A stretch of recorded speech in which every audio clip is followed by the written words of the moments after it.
최강 한파가 몰아쳤던 12월 26일 오늘장 마감이 되었습니다. 안녕하세요. 2부로 다시 돌아왔습니다. 최혜린입니다. 자, 코스피는 오늘 2000선 부근까지 올라가긴 했었는데 연내 수익을 확정 짓고자 하는 개인들의 차익 실현 욕구를 말릴 수는 없었던 것 같습니다. 프로그램만 5천억 가까이 들어왔던 날인데요. 외국인 기관 모두 현물에서 사고요. 개인들이 엄청나게 팔아서 코스피는 1980선대 초반에서 끝나는 모습이네요. 코스닥은 추가 상승을 했는데 무엇보다 원달러 환율이 얼마나 더 빠졌을지, 대충 월요일 종가에서 지켰을지 궁금합니다. 일본의 새 정부가 들어섰거든요. 중국의 좋은 도시와 관련된 투자 소식도 있었던 날입니다. 양시장 그리고 환시장 종가까지 먼저 챙겨보고 돌아옵니다. 네, 시황센터 김혜영입니다. 12월 26일 마감 시황 살펴봅니다. 오늘 강 보합권에서 장출발했던 코스피 지수 외국인과 기관의 매수 덕분에 오전장에서는 2000선을 터치하기도 했는데요. 이후 오후 들어서면서 1990선에서의 지루한 등락 거듭했습니다.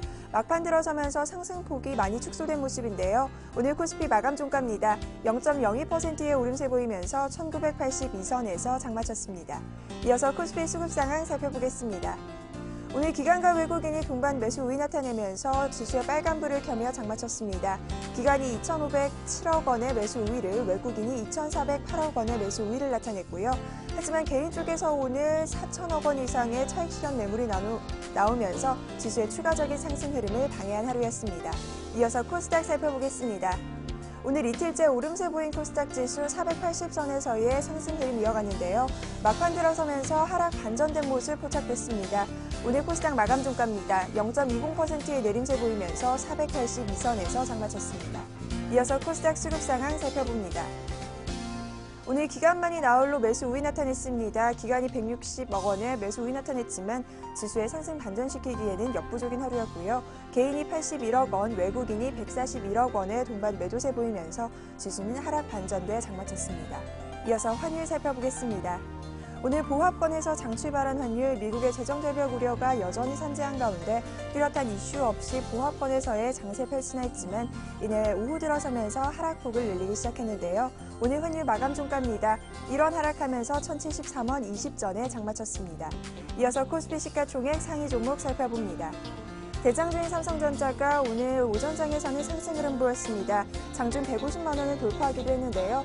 막판 들어서면서 차익 실현 매물이 쏟아져 오늘 0.27%의 내림세 보이며 147만 원에 종가 기록했습니다. 이어서 오늘 현대차 3인방 오랜만에 동반 오름세 포착됐는데요. 현대차가 0.22%의 상승세, 현대모비스가 1% 이상의 강세 보이며 전일 대비 4,000원씩 오른 하루였고요. 기아차 역시 강보합권에서 장마쳤습니다. 이어서 다음 장 살펴보겠습니다. 삼성생명이 0.31%의 오름세 보이며 96,400원의 종가 기록한 모습이고요. 한국전력이 1.74%의 오름세 보이며 29,300원의 종가 기록했습니다. 이어서 SK하이닉스가 오늘 1%대의 상승세 보이면서 25,450원의 종가 기록했습니다. 이어서 코스닥 시가총액 상위 종목 살펴봅니다. 대장주인 셀트리온이 1.72%의 내림세 보이며 28,600원의 종가 기록했습니다. CJ 오쇼핑 역시 1%대의 내림세에 포착됐고요. 파라다이스가 약 보합권, SK 브로드밴드가 오늘 3%대의 강세 흐름 보였는데요. 주당 175원 올라 4,635원의 종가 기록했습니다. 이어서 다음 장 살펴보겠습니다. 동서가 0.27%의 오름세 보이며 18,450원의 종가 기록했습니다. SM이 1%대의 하락 흐름 보이면서 42,000원의 종가 기록한 모습입니다. 이어서 오늘의 특징 업종 및 테마 종목 살펴보겠습니다. 스마트 그리드 주가가 오늘 강세를 보이며 장마쳤습니다. 강추위에 전기 사용이 급증해 최대 전력 수요가 역대 최고치를 기록했다는 소식과 함께 강남역 일대가 정전됐다는 소식 역시 주가의 상승 원인이 됐는데요. 누리텔레콤이 2.38%의 오름세 보이며 4,940원의 종가 기록했습니다. 이어서 옴니시스템이 2%대의 상승세, PS텍이 1.94%의 오름세 보이며 오늘 3,950원의 종가 기록한 모습입니다. 통신주 주가가 약세 흐름을 보인 하루였습니다. 방통위에서 불법 보조금 지급과 관련돼 이동통신 3사의 과징금과 함께 영업정지 처분을 내렸는데요. 이 원인으로 인해 하락세 보였습니다. KT가 1.45%의 내림세 보이며 37,500원에 종가 기록했습니다. 이어서 LG유플러스와 SK텔레콤은 약 보합권에서 장마친 모습입니다. 과학기자재주 주가가 오늘 급등세를 보인 하루였습니다.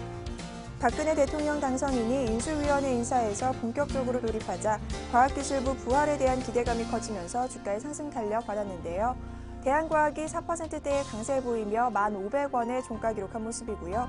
영인프론티어 역시 1%대의 상승세에 보였습니다. 서린바이오가 3.69%의 오름세 보이면서 11,250원의 종가 기록한 모습입니다. 음원 서비스 관련주들이 오늘 강세를 보인 하루였습니다. 내년부터는 온라인 음원 이용료가 크게 인상될 것이라는 전망에 오늘 급등세 보였는데요. 로엔이 상한가 나타내며 13,700원의 종가 기록한 모습이고요. 소리바다 역시 상한가, KT뮤직이 상한가 나타내며 3,540원에, 네오위즈 인터넷이 4%대의 강세 보이며 11,350원의 종가 기록한 모습입니다. 이어서 정치 테마주 살펴보겠습니다. 정치 테마주가 모처럼 동반 오름세를 나타낸 하루였는데요. 박근혜 테마주 막판 들어 홍조세로 돌아선 모습입니다. 비트컴퓨터가 1%대의 오름세 보이며 4,630원에 종가 기록했고요. 보령메디앙스가 9.57%의 급등세 보이며 12,200원에, 신유가 약 보합권, 이지가 2%대의 내림세 보이며 장마쳤습니다. 이어서 문재인 테마주 살펴보겠습니다. 바른손이 상한가, 우리들제약이 상한가 나타낸 모습이고요. 우리들생명과학 역시 상한가 나타내며 729원에, 조광페인트가 7%대의 급등세 보이며 장마쳤습니다. 이어서 안철수 테마주 살펴보겠습니다. 선희전자와 오픈베이스가 상한가, 우성사료 역시 상한가 나타내며 3,350원에 오늘 종가 기록했고요. 솔고바이오와 KCPD 역시 상한가 나타내며 장마친 모습입니다. 자사주가 반대 매매된다는 소식에 오늘 하락세 보이며 장마쳤습니다. 하한가까지 떨어진 모습인데요. 오늘 290원씩 전일 대비 내려 SDN 오늘 1,670원에 종가 기록했습니다. 주연테크가 경제민주화 수혜 기대감으로 오늘 강세를 보인 하루였습니다. 막판 들어 상승폭을 키워 상한가까지 올라선 모습인데요. 오늘 주연테크는 606원에 종가 기록했습니다. 대형 포장이 오늘 강세를 보인 하루였습니다. 답보 상태에 빠졌던 유니버셜 스튜디오 코리아 리조트의 조성 사업을 경기도와 새 정부가 재추진해 나간다는 소식에 매기가 불리는 것으로 나타났는데요. 오늘 대형 포장 상한가 나타내며 전일 대비 114원 올라 876원에 종가 기록했습니다. 지금까지 시황센터 김혜영이었습니다.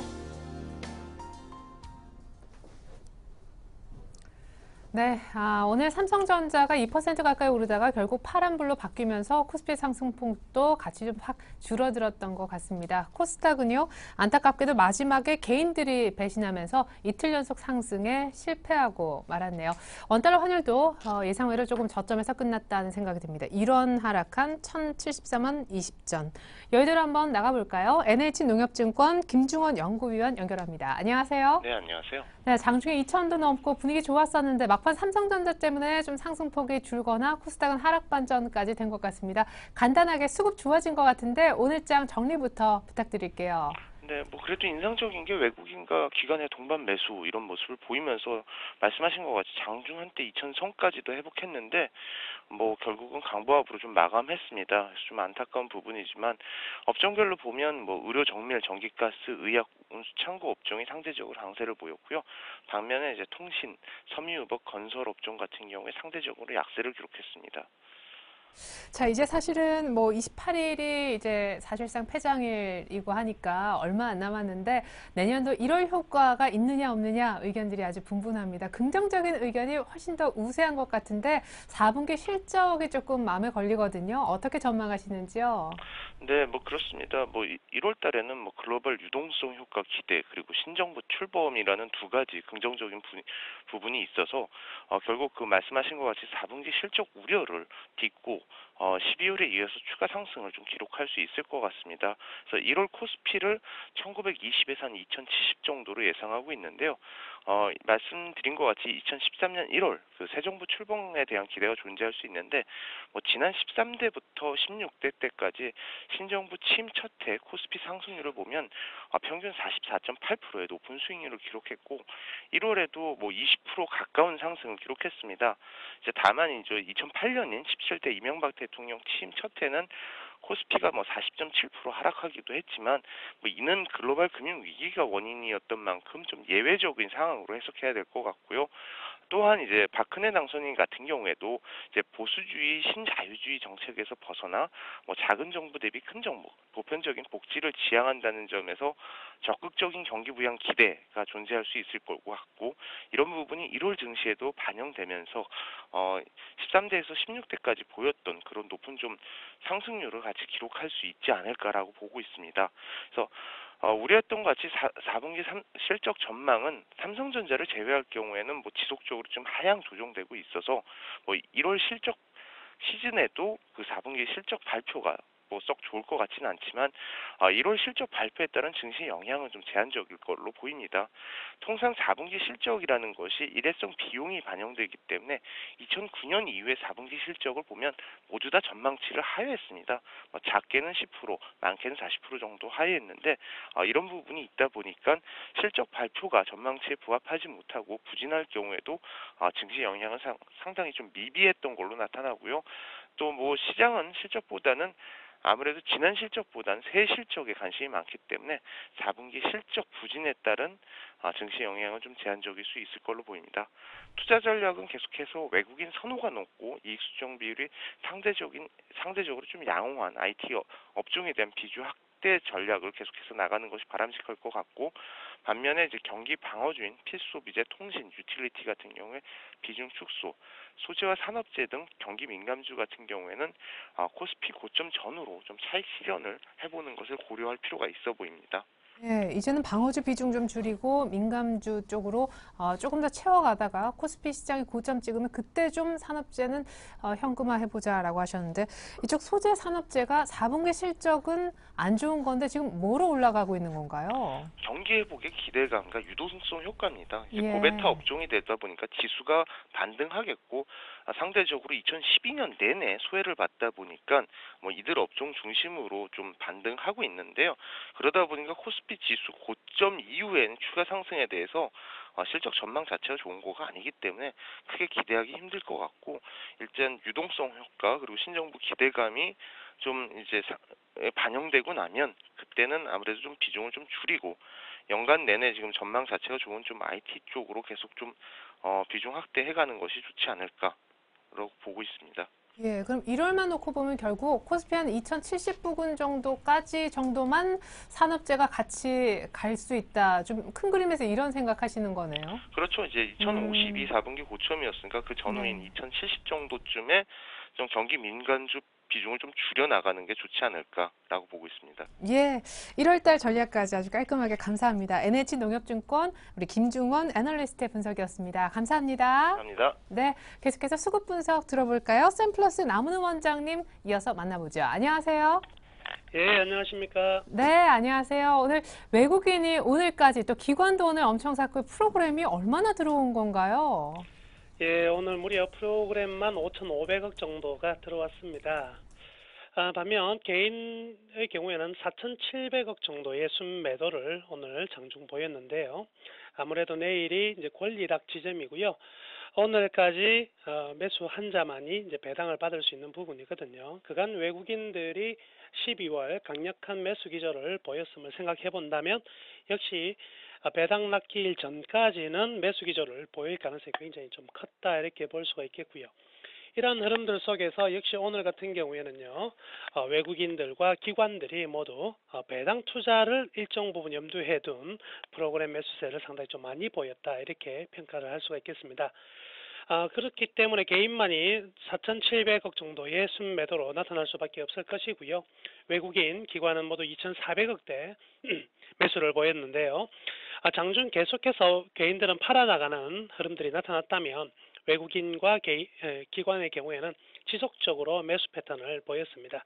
물론 프로그램이 차지한 비중은 굉장히 많았다는 점은 이 지수가 내일 과연 권리락 이후에 어느 정도 추가적으로 상승의 가능성들을 둔 매수세가 들어올 것인가에 대한 관심이 필요한 사항이겠지만은 다소 오늘까지는 일단 외국인들과 기관의 매수는 충분히 기대해 볼 수가 있었다. 그렇지만 과연 내일까지 지속될 가능성은요. 좀 두고 봐야 된 아주 중요한 포인트인 것 같습니다. 일단 오늘은 연기금도요 290억 정도의 순매수를 보였습니다. 최근 들어서 연기금의 매수세 계속 좀 이어진 흐름들이 있었고요. 그리고 연기금 같은 경우에는 선물에서는 아직까지 별다른 특징적인 매수로 전환이 되지 않았기 때문에 철저히 아직은 주식 쪽으로만 매수, 코스닥에서도 매수를 했고요. 반면 선물 쪽에는 역시 접근이 좀 모호한 부분을 생각한다면 이 지수가 2000포인트에 단기적으로 바로 안착하는 데에 대한 부담은 충분히 좀 가지고 있는 게 아닌가라고 생각해 볼 수가 있겠습니다.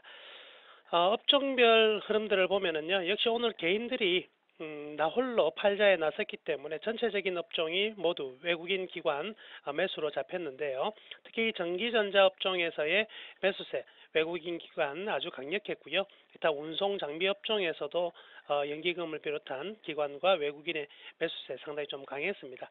화학업종 쪽으로도 매수가 충분히 들어온 흐름들이고요. 전체적으로 금융, 통신, 전 업종에 걸쳐서 전부 다 기관과 외국인은 매수에 가담을 했다. 이렇게 판단할 수가 있겠습니다. 예. 자, 그렇다면은 오늘장 특징주 들어보고 싶은데 오늘은 뭐 뉴스거리가 좀 있었죠. 통신주는 울고 음원주는 웃었다고 하는데 정치인 관련 테마는 박근혜 테마가 아니더라도 오늘 급등한 종목들이 오후장에 드러났다고 들었습니다. 먼저 일단 음원주와 통신주 가운데 탑픽주 중심으로 대응법까지 소개 부탁드릴게요. 네. 제일 먼저 일단 통신주 이야기를 안 할 수가 없겠네요. 일단 공정위에서 과징금을 이제 부과를 했습니다. 더불어서 일정 기간 동안 영업 정지 중징계를 받았는데요. 재밌는 사실은요. 어찌 보면 일단 기업의 영업 정지가 22일 이상 진행된다는 것은 엄청난 타격일 것이면 틀림이 없음에도 불구하고 지수는 전체적으로 이 통신 관련 업종의 종목들의 가격은 크게 하락하지 않은 상태에서 마감이 되었거든요. 재밌는 사실은 역시 이들 영업에 대한 정지가 오히려 주가에서 즉 수익 측면으로는 굉장히 도움이 된다 이런 리포트가 대부분 나왔습니다. 그간 마케팅 비용 매출액 대비 분기별로 한 17%였으니까요. 마케팅 비용이 너무 많이 나가는 출혈이 너무 심한 경쟁을 좀 벌여왔었거든요. 따라서 이러한 제재를 공통으로 맞으면서 이제는 이 이동통신사들이 마케팅 비용을 전체적으로 하향 조정할 가능성이 꽤 커지고요. 이런 부분이 일단 이익으로 굉장히 좀 증가될 가능성이 크다 이렇게 보고 있는 것 같습니다. 더불어서 이 통신 관련 시장 자체가 어느 정도는 이제는 무한 출혈의 경쟁적인 흐름들에서 일정 부분 자리를 찾아가는 흐름들, 즉 과열 경쟁이 해소되는 흐름들이 본격적으로 기대될 것으로 판단하기 때문에 이런 부분이 오히려 좋은 어떤 코멘트를 작용될 가능성이 크다. 오히려 지금 부담적인 부분은 이제 대선 공약이죠. 공약에 따른 가입비 없앤다든지 이런 부분들은 분명히 이제 중장기적인 악재가 되겠지만은 영업 정지와 과징금은 오히려 득이 되는 내용이다. 더불어서 이 통신주들이 전체적으로 배당 수익률이 좀 높은 업종이다 보니까 이들 업종에 대한 배당까지 챙기는 매매 전략이 들어왔기 때문에 오늘 이런 악재가 나왔음에도 불구하고 좀 탄탄한 강보합선으로 돌아서지는 못했지만 탄탄한 저가 매수세 유입이 되었다. 이렇게 판단해 볼 수 있겠습니다. 자, 두 번째는 계속 이제 연일 계속되는 대선 관련 종목들의 흐름들인데요. 일단 안랩을 보면은요. 오늘 안철수 관련 종목들이 굉장히 좀 큰 폭으로 상승했습니다. 써니전자도 있을 것이고요. 안랩 등의 종목들 굉장히 큰 폭으로 상승했고요. 물론 이제 박근혜 당선자 테마도 이지라든지 등의 종목들 같은 경우는 최근 강세가 아주 심했기 때문에 조정을 좀 보여주고 있는 상황이긴 하지만은요. 아직까지 정치인들에 대한 테마 계속되고 있는 부분 중에 하나가 결국에 이번 이제 문재인 후보의 어떤 그 패배의 큰 원인은 원인을 없애기 위해서는 차후에는 결국 안철수 씨 주도로 야권이 이제 정계 개편이 되어야지만 한다는 쪽의 의견들이 상당히 많이 나오고 있고요. 현재는 어떠한 방향을 지금 아직까지 보이고 있지 않는 상황이기 때문에 이러한 궁금증, 불확실성 속에서 희망적 대안으로 떠오르는 부분이 바로 안철수 테마주인 것 같습니다. 그래서 이들 종목들의 어떤 강세가 오늘 나타난 부분인데요. 다만 현재의 안철수 관련주들이 아직까지는 방향성이 즉 그 불확실성이 너무나 큰 상황이기 때문에 펀더멘탈 측면으로서의 어떤 접근이 되어서 중장기 보유하는 것은 굉장히 좀 위험할 것 같고요. 오히려 기술적으로만 접근하는 게 가장 맞을 것 같습니다. 따라서 가격의 어떤 안정적인 흐름이 나올 때, 즉 조정이 어느 정도 들어왔다가 회복의 흐름들이 나왔을 때 조금만 접근을 한 다음에 일정 부분 상승하면 매도를 하는 이런 기술적으로의 접근만 필요하고요. 그냥 이런 기대감을 가지고 계속적인 중장기 투자하는 것은 분명히 좀 리스크가 크다, 이렇게 말씀해 드릴게요. 그리고 마지막 종목은 역시 음원에 대한 이야기가 나와야 되겠네요. 지금 음원 관련주들이 음원 가격 인상 소식이 나오면서 대규모 상한가에 들어가는 모습이 나왔거든요. 아주 큰 강세를 보였습니다. 로엔뿐만 아니라 KT뮤직, 소리바다 등의 종목들도 굉장히 큰 폭으로 상승했었는데요.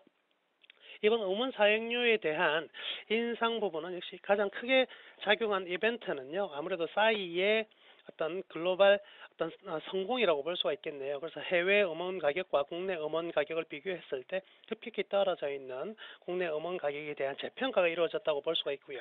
그렇지만 이런 부분들이 무조건 음원 가격 인상한다고 해서 모두 다 이익이 되느냐, 그건 아니고요. 시장 충격 비용이 발생할 가능성이 많습니다. 즉 개인 이용자 수가 급감을 한다면 이 또한 오히려 득이 되지 않는 부분도 나올 수 있거든요. 그래서 단기적으로는 여러 가지 이벤트를 통해서 묶어두겠지만은 2, 4분기, 즉 내년에 2, 4분기 정도 넘어가게 되면 실질적인 사용자 수가 그만큼 유지가 되느냐, 아니면 되지 못하느냐에 따라서 이 음원 가격 인상이 정말 호재로 작용했다, 아니면 오히려 악재가 되었다를 판단할 수 있는 부분이고요. 하여튼 단기적으로는 일단 그 기대감에 의한 상승이라고 볼 수가 있으니까요. 현 시점에서의 추격 매수는 썩 바람직하지 않다, 이렇게 볼 수가 있겠고요. 로엔 같은 경우에는 13,000원 근처에서 아래 위로 어느 정도 반동 운동이 펼쳐질 가능성이 큰데요. 그래서 좀 더 추이를 좀 확인한 이후에 매수하는 게 좋지 않을까. 무작정 따라가기에는 분명히 이러한 내용들의 어떤 악재도 가지고 있다는 점을 염두에 두어야 할 것 같습니다. 로엔 등의 음원주 추격 매수는 금물이고 안랩 등은 기술적인 트레이딩만 가능하겠다라고 분석해 주셨네요.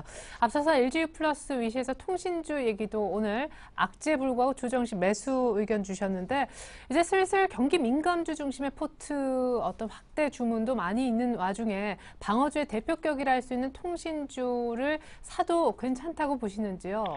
예, 저는 그 경기 사이클의 어떤 그 흐름들 속에서요. 일정 부분의 어떤 그 조정이 과도하게 진행된 부분에서 생존해 있는 그 업종들이 다시 이익을 만들어내는 경우가 굉장히 많다고 생각들고요. 이 통신업 같은 경우는 지금 십몇 년째 수익을 낸 적이 거의 없을 정도로 주가의 어떤 상승폭이 작았었거든요. 그렇기 때문에 단순히 이 업종들의 앞으로 향후 성장성이 어느 정도 될 것인가에 대한 불확실성보다는 십몇 년 동안 이루어진 이 저평가가 재평가만 받더라도 일정한 부분의 시장 수익률보다 상승하는 더 높은 수익률은 당연히 나와야 되지 않을까. 그래서 기존에 지금 이익을 내고 있는 기업들, 민감주들 부분이고요. 굉장히 이런 부분들의 어떤 시대는 계속되겠지만 분명히 주가는 개별 주가는 실적이 좋다고만 해서 가는 것이 아니라 저평가가 재평가로 이루어지는 부분, 그리고 실적의 퍼센트를 먹고 사는 부분이 있거든요. 그렇다고 본다면 이 통신주 투자 매력도는요 굉장히 높다고 저는 평가를 하고 있습니다. 네, 통신주 저평가 해소 국면이고 주가 리밸런싱 기대되기 때문에 민감주가 간다라는 분위기도 있지만 이 통신주도 미래는 밝다라는 분석까지 들어봤습니다. 샘플러스 남은우 원장님의 특징주 분석과 수급 분석까지 함께 들을 수 있었네요. 분석 감사합니다. 네, 감사합니다.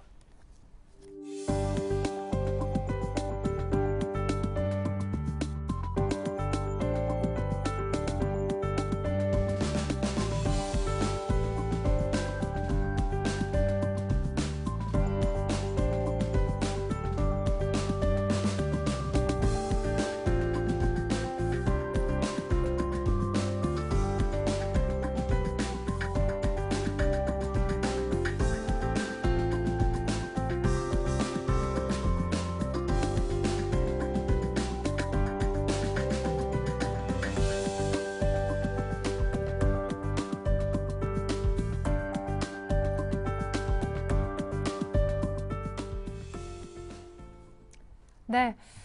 오늘 26일인데요. 유럽 증시는 오늘 밤까지 성탄절 관련한 휴장이 이어지고요. 뉴욕 증시는 다시 주식시장이 재개가 됩니다. 재정절벽 협상이 재개될 모습인데 관련해서 내일장 다이렉트 전략을 미리 짜보는 시간 가져보겠습니다. 두 분의 전문가 나와 계신데요. 대신증권 상암DMC 지점의 이호선 대리님 그리고 HMC 투자증권 명동지점의 유성만 대리님 함께해 주시겠습니다. 안녕하세요. 안녕하십니까. 안녕하세요. 네, 어떻게 어제 잘 못 쉬셨나 봐요. 목소리가 이렇게. 아닙니다. 예. 뭐 재밌게 지내셨나요? 네, 잘 보냈습니다. 예, 유성만 대리님. 예, 저도 뭐 어저께 잘 보냈고 또 좀 출근해서 네. 오늘 장 어떻게 되나 좀 연구 좀 했습니다. 어제 출근하셨어요? 예. 알겠습니다. 그러면은 오늘 분석을 위해서 어제 크리스마스에도 쉬지 않고 분석을 하셨다고 하는데 내일 또 그러니까 어제 기준으로 이틀 뒤 전략이 되겠죠. 꼼꼼하게 준비해 주셨을 줄 믿겠습니다. 자, 두 분이 내일장 이렇게 하면 된다고 하는데요. 내일은 배당락이 있는 날입니다. 내일장 전략 미리 화면부터 보여드립니다. 자, 내일장 다이렉트 전략, 주식 사도 좋을지요? 종목 선정 기준이 있으십니까? 어떤 종목, 뭘 살까요? 세 가지 질문을 드렸더니 먼저 이호선 대리님은 코스피 1950, 2020포인트까지만 박스권으로 보시는 것 같아요. 트레이딩 해보자. 유성만 대리님은요, 연말 윈도 드레싱 기대가 된다. 뭔가 조금 더 긍정적인 입장이신 것 같네요. 이호선 대리님은 개별 모멘텀이 있는 종목 가운데 SBS 준비해 주셨고요. 유성만 대리님은 외국인들이 사는 중국 수혜주 가운데 교집합인 현대중공업을 내일 한번 사보면 어떨까? 예, 이렇게 추천을 하실 모양입니다.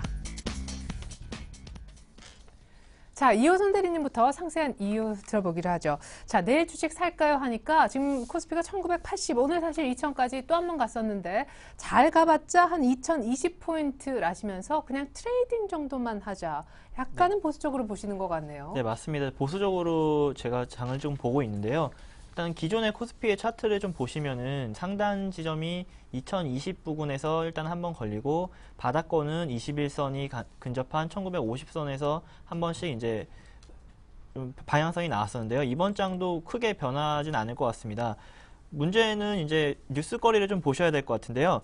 일단은 사실상은 플랜 B는 좀 폐기 처리됐다고 말씀드리는 게 가까울 것 같습니다. 네. 뭐 아시다시피 공화당 내부에서도 반대가 있었고요. 뭐 민주당은 아예 뭐 전면적으로 보이콧을 했기 때문에 네. 플랜 B는 이제 거의 이제 폐기 처리가 됐고요. 이름이 좀 안 좋았어요. 플랜 B. 네, 그렇습니다. 목요일 이제 1차 상하이위원 회의 가능성이 높은데요. 하이위원 같은 경우에는 48시간 내에 소집할 수 있는 그런 권리가 있기 때문에 네. 이번 주 돌아오는 이제 목요일에 그러니까 상하이위원 회의가 가능성이 있습니다. 여기서 아무래도 기본적으로 이제 어떻게 재정 협상을 할 것인가가 1차적으로 진행이 될 것 같고요. 네. 그런데 바로 이제 아무래도 해결책이 나오지 않고 결국에는 시장에서는 2012년 12월 31일 그러니까 1월 대기 마지막 일에 좀 처리할 가능성이 높아 보입니다. 내용적으로 봤을 때는 뭐 재정 적자에 대한 감축 계획에 일단은 합의한 후에 그 다음에 연초에 세제 개편이나 사회 보장 지출에 대해서 합의가 있을 것 같은데요. 이렇게 질질 끌어가다 보면은 증시 자체는 모멘텀이 없기 때문에 단기적인 트레이드 박스에 갇힐 수밖에 없을 것 같습니다. 예. 일단은 재정절벽에 어떤 난항이 지속되고 있기 때문에 마음에 좀 걸려서 코스피는 2020까지밖에 안 본다 이런 얘기를 해주셨는데 그러면 이제 뭐 어떤 뭐 산타랠리 1월 효과 이런 거보다 그냥 짧은 뭐 미니 랠리. 네, 맞습니다. 미니 예. 랠리를 좀 제가 보고 있는데요. 그 사이 내에서의 그 박스권 사이 내에서의 미니 랠리를 좀 보고 있는데 일단은 기술적인 반등이 원인이 되겠고요.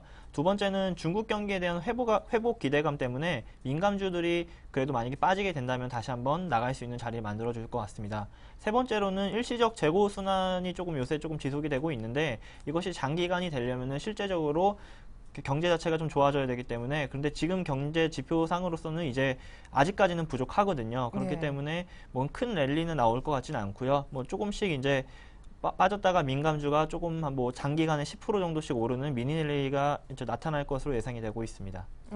예. 그러면 시장은 한 2020포인트까지 밖에 안 갈 테지만 경기 민감주가 조금 뭐 조정을 받다가 다시 조금은 더 갈 가능성이 있다라는 얘기시죠? 네, 그렇게 보셔도 될 것 같습니다. 예, 좋습니다. 자, 그렇다면 어떤 종목을 위주로 봐야 되는지 또 경기 민감주 하면 많이 있는데 그 얘기는 잠시 후에 들어보도록 하겠습니다. 그보다는 조금 더 긍정적으로 주식시장을 보고 계신 것 같은 우리 유성만 대리님께 제가 같은 질문 드렸어요. 내일 주식 한번 살까요? 하니까 연말 윈도우 드레싱이 기대가 된다. 예, 그렇습니다. 이제 그 연말 앞두고 있습니다. 이제 이번 주 금요일이면요. 이제 이번 올해 마지막 장이 이렇게 열리는데요. 네, 예. 시간 참 빠르죠. 예, 그럼 또 이렇게 예. 이번 주 금요일은 월 말이면서 또 동시에 연 말입니다. 그렇기 때문에 일단 각종 기관들이나 투신들이 이제 수익률 관리를 위해서 연말 네. 윈도우 드레싱이 이렇게 기대됩니다. 일단 그런 면이 있고 좀 이렇게 해외 쪽 보면은 최근에 일본이랑 중국 증시가 많이 상승했습니다. 특히 일단 일본 같은 경우 보시면 아베 총리 즉 자민당이 되면서 아베노믹스라고 흔히 일컫는데요. 이제 거의 뭐 일본 중앙은행에 선전포고를 하다시피 했습니다. 일정률의 물가 상승을 유발시키지 않으면은 뭐 일본 중앙은행 법을 개정시키기가 또 할 정도로 강한 이런 이런 유동화 정책 의지를 밝혔고요. 네. 또 중국 또한 이제 시진핑 총리가 바뀌면서 이제 그 지방 같은 경우를 다 도시화하겠다고 해서 향후에 7,200조 정도의 이렇게 그 예산안이 이렇게 추가적으로 투입될 전망입니다. 따라서 이제 우리나라 지금 양 옆에 있는 일본과 중국 양 나라가 이렇게 경기 부양 및 유동화 정책을 이렇게 하면서 향후 이렇게 그 해외에 있는 그 유동성 및 여러 가지 기타 요건들이 우리나라 증시나 기업들에게 매우 유리하게 작용하고 있습니다. 네. 이런 게 있고 또 현재 그 수급 보시면은 우리나라 특히 코스피 보시면은 여기 보시면 11월 29일부터 오늘까지 외국인이 지속적으로 매입하고 있습니다. 거의 뭐 네. 글로벌 외국인 자금이 우리나라로 끊임없이 유입되고 있다 해도 과언이 아닌데요. 요즘 기본이 2,000억이잖아요. 예. 특히 뭐 3분기 때까지만 해도 그 많던 외국인 자금이 다 어디로 갔나 그런 말이 나왔는데 맞아요. 오히려 지금은 외국인들이 어느새 이렇게 국내 증시 비중을 다 들어왔지? 증가시켜 놓고 있습니다. 이렇게 향후 이렇게 해서 글로벌 유동 자금이 국내 증시로 더 추가적으로 이렇게 들어올 것 같습니다. 특히나 저금리 때문에 채권이나 뭐 은행 예금에도 들어갈 데가 없고 네. 뭐 부동산 시장도 불황이기 때문에 앞으로 이렇게 더욱더 국내 증시로 자금 유입이 기대되고요. 또한 대선이 끝났고 그런 측면에서 이제 불확실성이 해소됐습니다. 또한 그리고 1월 달을 앞두고 1월 효과도 예상되고 또 이렇게 여태까지 그 대선 후에 증시를 보면은 이명박 정부 초기에는 그 리먼 브라더스 때문에 좀 주가가 하락했지만 네. 그것을 제외하고 모두 다 상승을 했기 때문에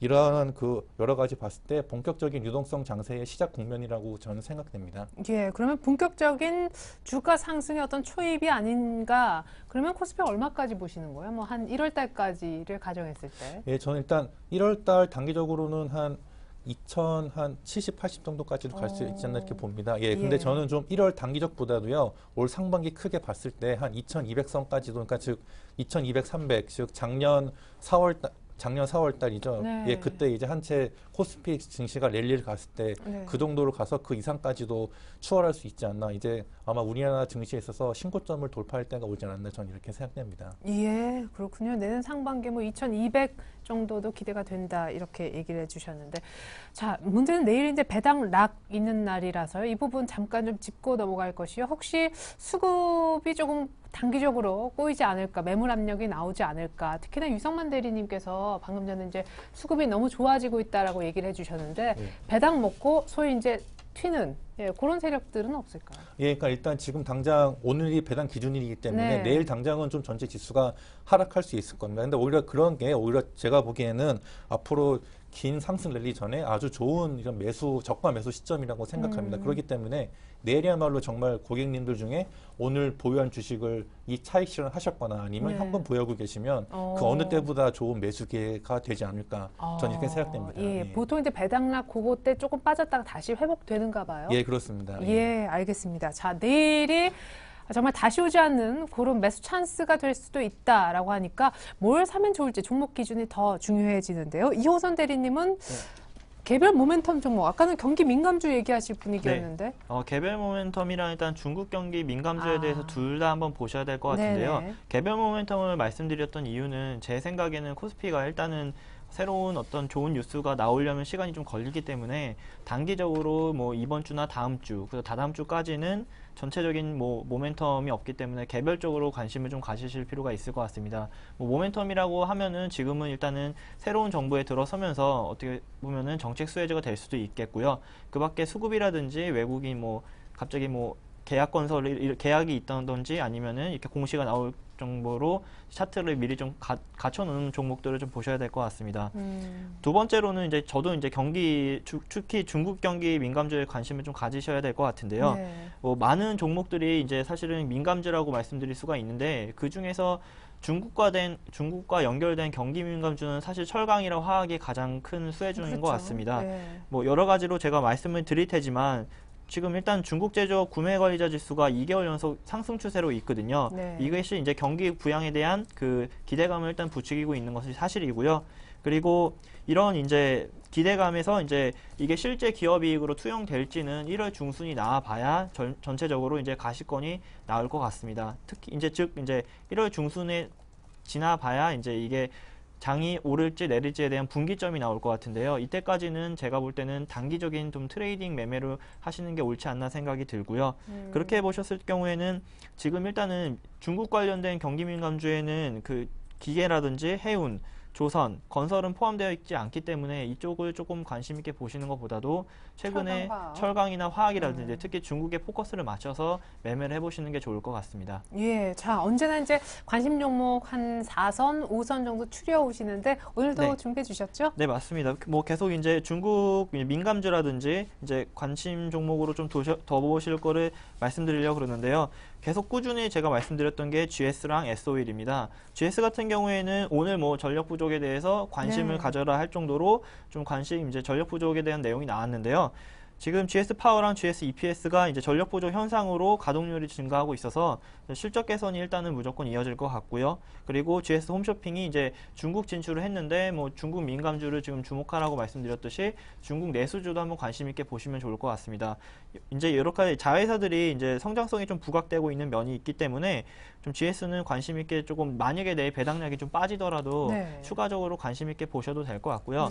만약에 매수 자리를 조금 말씀드리면은 GS 같은 경우에는 최근에 거의 변동폭이 없습니다. 네. 보시면 차트를 보시면은 조금 약간 지저분하게 모양을 만들어 놨지만 네. 어찌됐든 61선을 따라서 한 번도 깬 적이 없이 모양을 만들어 놓고 있기 때문에 네.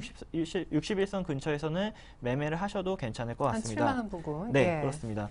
그리고 이제 SOE 같은 경우에는 계속 말씀을 드리는데요. 오늘 아마 내일 배당량이 있으면은 지금 가격보다 2,000원에서 3,000원 정도는 빠질 거라고 예상이 됩니다. 그럴 때 사면 좋은 거죠? 예, 요렇게 이때는 제가 이제 SOE 같은 경우에는 이제 손절가를 아예 말씀을 안 드렸었는데요. 지금 가격이 이제 10만 원 부근이면은 메리트가 굉장히 있고요. 그리고 작년에 이제 영업이익이 이제 안 좋았었는데 이제 13년 들어서부터 대폭 흑자로 전환이 예상이 되고 있습니다. 뭐 굵게 말씀드리면은 이제 12년에는 마이너스 25억이었는데 13년에는 플러스 5천억 정도로 오히려 흑자 전환이 되는데 대폭 개선이 된다는 점에서 예전에 갔던 14만 원 부근까지도 한번 자리가 있을 거로 예상이 됩니다.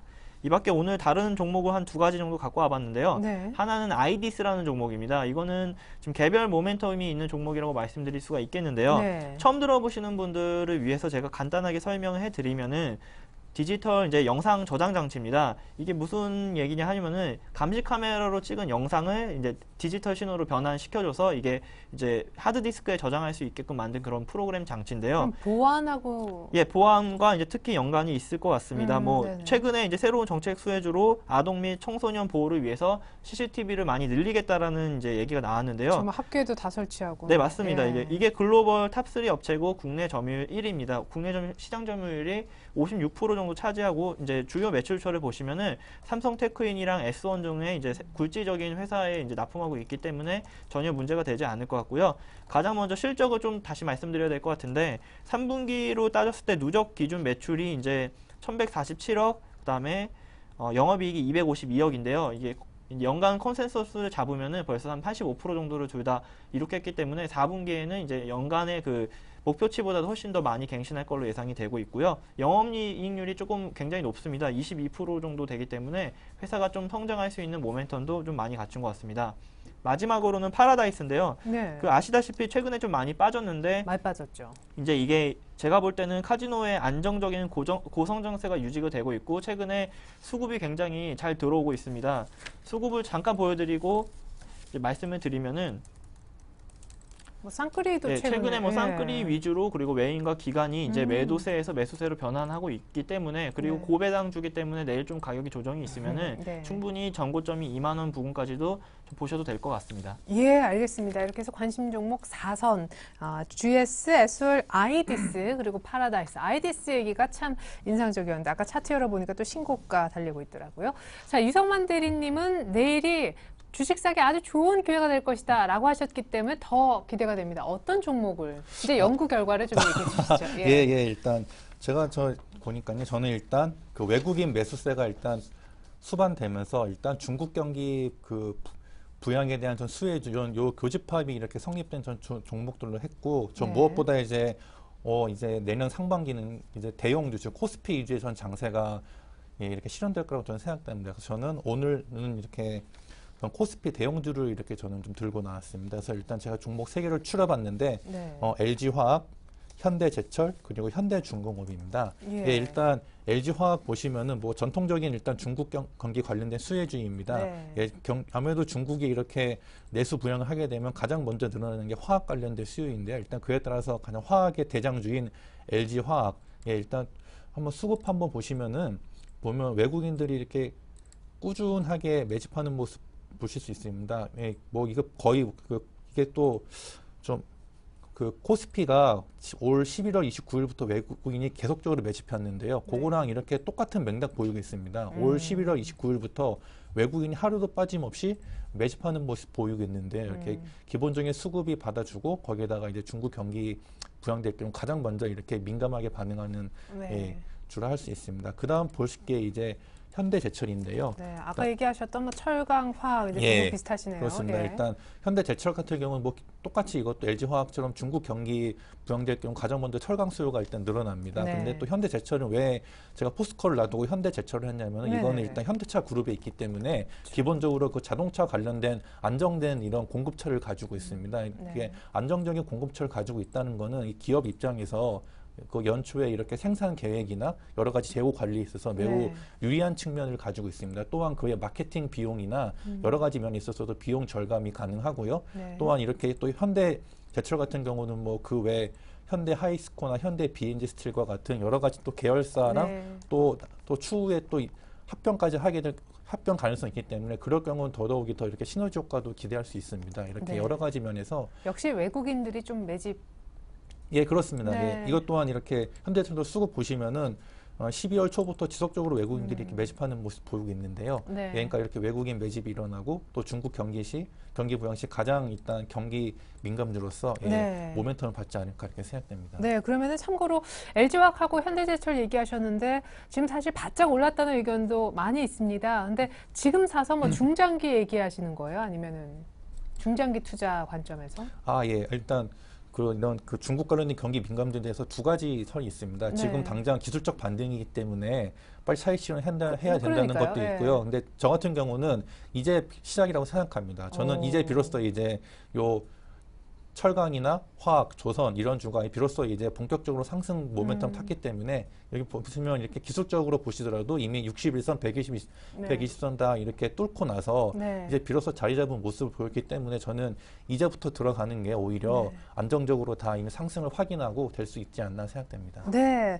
자, 중국 관련 경기 민감주는 이제 시작이다. 팔기는 무슨 이런 얘기 하셨는데 유성만 대리님 그래서 오늘 탑픽 종목이 현대중공업이라면서요. 빠르게 설명 들어볼까요? 시간이 예, 별로 일단 저는 없어가지고. 현대중공업 저는 일단 추천합니다. 일단 그동안 올 한 해는 수주가 많이 이렇게 지연됐는데 네. 그동안 지연된 수주가 모두 다 2013년에 한꺼번에 몰릴 것으로 예상되고 또한 자회사 현대오일뱅크의 실적이 계속 호조되고 있고 또한 중국 경기 부양 시나 뭐 세계 경기 회복 시에 가장 큰 수혜 종목이라고 생각하며 또 다른 조선 업종에 비해서 낙폭 과대가 컸기 때문에 향후 주가 상승 모멘텀이 가장 크지 않나 이렇게 생각됩니다. 네, 가장 중요한 가격대 좀 잡아주시겠어요? 네, 저는 일단 가격은 좀 내일 배당락 고려해서 23만 7천 원으로 매수가를 잡았고요. 네. 목표가는 25만 원, 그리고 손절가는 21만 4천 원으로 전 잡았습니다. 예, 배당락 감안해서 내일 조금 밀리면 사십시오. 현대중공업이 내일장 사볼 만한 종목. 이호선 대리님은요? 저는 SBS를 갖고 나왔는데요. 일단 4분기 예상은 3분기 예상보다도 한 2배 정도 가까운 영업이익이 나타날 것 같고요. 아무래도 4분기가 그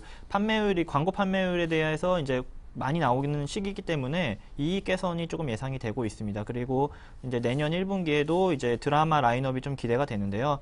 월화 드라마, 수목 드라마가 전부 다 뭐 유명한 그 배우를 총출연시킬 정도로 이제 많이 기대를 하고 있기 때문에 이때 나오는 광고 판매율이라든지 시청률 같은 경우에는 큰 폭으로 조금 오를 것 같습니다. 마지막으로 민영화, 그 민영 미디어랩에 대해서 이제 제가 말씀을 드릴 텐데요. 최근에 올해 초에는 그 판매율이 43%로 하락했었는데 어느 정도 자리를 잡아가고 있기 때문에 지금은 정상화가 됐다고 말씀드릴 수가 있겠습니다. 지금은 이제 2013년에는 이제 저번에는 이제 초반에 판매율이 43%였는데 2013년 1분기는 52%까지 예상이 되고 있기 때문에 좋은 모습을 좀 보여줄 수 있을 것 같습니다. 마지막으로 차트를 보시면은 쌍바닥을 만들고 우상향하고 있는 전형적인 패턴이기 때문에 좋네요. 좀 예. 모습을 조금 과감하게 베팅을 해보셔도 될 것 같습니다. 네, 그러면은 어느 정도 내일 그냥 바로 들어가요? 네, 바로 매수를 하셔도 될 것 같고요. 예. 목표가는 이제 저희가 배당락을 고려해서 41,700원 그리고 손절가는 39,000원 부근에서 이제 38,000원에 39,000원 부근으로 잡아주시면 될 것 같습니다. 예, SBS 공략주였습니다. 지난주 추천 종목 AS도 각각 받아보고 싶은데요. 이호선 대리님의 KT 먼저 얘기, 오늘 네. 또 이슈가 있어가지고. 예, 그렇죠. 제가 네. 이제 금요일에 나와서 말씀드렸었는데 네. 제가 시작가에 매수를 하시고 혹시라도 38,000원, 즉 5일선이 무너지면 바로 매도를 말씀드렸습니다. 타이트하게, 예. 왜냐하면은 이제 수급이 이제 둘째 치더라도 이제 한번 매도가 꺾여버리면은 좀 많이 빠지거든요. 그래서 좀 많이 빠졌는데 만약에 손절을 지금 못 하셨더라면은 배당을 받고 내일 바로 매도하시면 될 것 같습니다. 그래요. 일단 뭐 손절 못했는데 배당이라도 받으셔야죠. KT 대응법 알려드렸고요. 락앤락이었죠, 지난주 추천주가. 예, 락앤락 좀 4분기 실적 우려를 겹치면서 좀 많이 하락했는데요. 저는 일단 손절했는데 혹시 들고 계시면은 아까 말씀하신 대로 배당 일단 받으시고 근데 네. 또 앞으로 이제 중국 경기 부양되면 이것 또한 수혜주이기 때문에 좀 더 지켜보시는 게 어떤가 생각됩니다. 예, 알겠습니다. KT와 락앤락까지 일단 정리하더라도 내일 배당을 받고 정리하라는 AS까지 감사합니다. 지금까지 함께해 주셨던 두 분은요. 대신증권 이호선 대리님 그리고 HMC 투자증권 유성만 대리님이셨습니다. 감사합니다. 네, 이상으로 오늘장 내일장 2부 마칩니다. 내일 배당락 관련해서 시장에 어떤 영향이 있을지 궁금한데 전 내일 다시 오겠습니다. 고맙습니다.